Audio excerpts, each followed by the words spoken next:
I just get a kick out of that every time, but it's time for my favorite weather segment of the week. Of course, it is Wiz Wednesday, and I asked you politely last week to send me in some more weather questions, and yeah, you could send it right there to weather, well, my hand's covering it up, but right there, weather@newscenter1.com. A lot of you listened, and I got a fresh batch of questions, and I appreciate it. So today's question comes from Susan, and she is apparently new to the Black Hills, and she's already starting to think spring, as I'm sure many of you are after the windy and cold winter we've been experiencing. But she says, Eric, as I plan my vegetable garden, when has frost left the ground, and when will it return in the fall? So basically, we're talking overnight low temperatures. Susan, I hope you're paying attention, because yeah, I'm going to be the teacher that says you have to take notes today. She said, I want a historical estimate. So we scientists, we really don't like historical estimates, so I'm going to give you some statistics to back it up. But whenever I say here's our temperature according to average, we refer to that as our normals. Right now we're in the normal period dating back to 1981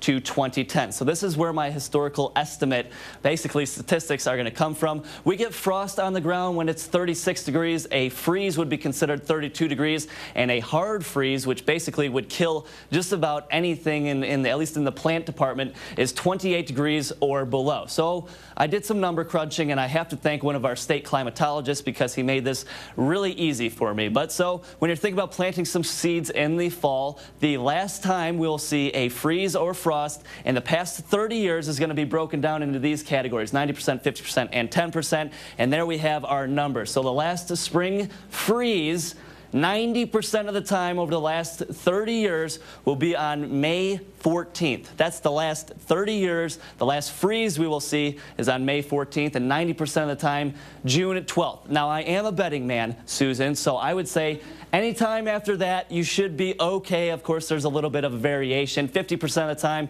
we see our last frost around May 21st, and we see our last 10% of the time all the way up to May 8th. Now, we all know Rapid City, it's a little flatter there, so let's change it up. Let's go out to Lead. The higher elevations, you're going to see a little bit of variation here in the numbers. It seems like Lead kind of lags by about 2 to 3 weeks, up there in the higher elevations. They tend to see the last overnight low temperature, giving us a hard freeze 90% of the time in the last 30 years around May 23rd. So you've got your garden, it's all good to go, you got your plants, you got your flowers going. Now let's talk the first fall freeze over the past 30 years. The first fall, see the leaves coming down.